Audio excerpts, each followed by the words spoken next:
Hello welcome to my channel. ఈరోజు చేసే dish పేరు బ్లూ క్రాబ్ కర్రీ. దీన్ని ఇట్లా నీట్గా క్లీన్ చేసుకొని ప్రెప్ చేసుకోండి.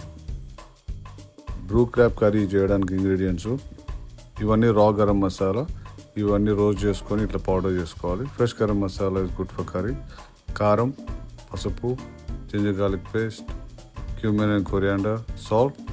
ఇదేమో ఆనియన్ అండ్ టొమాటో పేస్ట్. తర్వాత మనకు కావాల్సిన oil. Okay, let's get into cooking. First ప్యాన్లో 3 to 4 టేబుల్ స్పూన్ ఆయిల్ వేసుకోండి. హీట్ అయిన తర్వాత ప్యాన్ చెక్ చేసుకోండి. Ginger and garlic paste 2.5 teaspoons వేసుకోండి. దాన్ని మెల్లగా సాతే వేసుకుంటూ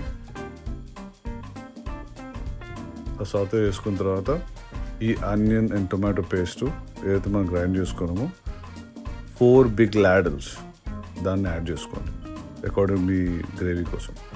దీన్ని మెల్లగా సాతే వేసుకోవాలి. తర్వాత సాల్ట్ యాడ్ చేసుకోండి యాజ్ పర్ టేస్ట్.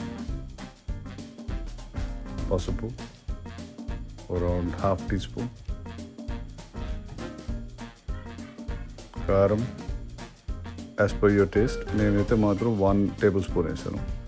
ఇదేమో coriander and cumin powder 3 teaspoon. Garam masala ఒక 3 teaspoon.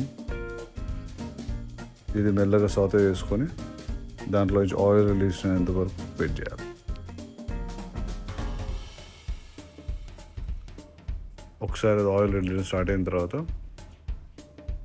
ఏదైతే మన క్రాబ్ బెల్లీ పార్ట్ ఉంటుందో అదంతా దాన్ని పెద్ద పీసెస్ అన్ని ఫస్ట్ వేసుకొని తర్వాత చిన్న పార్ట్ దాంట్లో మెల్లగా చిన్నవన్నీ యాడ్ చేసుకోవాలి.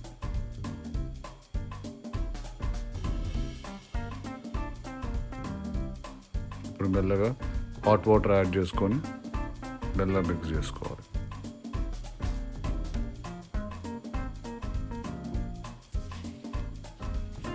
ఇది మెల్లగా లిడ్ క్లోజ్ చేసుకొని మంచిగా కుక్ చేసుకుంటే లోపలికి మంచిగా ఈ మసాలాలు ఇంకా సాల్ట్ అంతా ఇవన్నీ దాంట్లోకి ఇన్ఫ్యూజ్ అవుతాయి.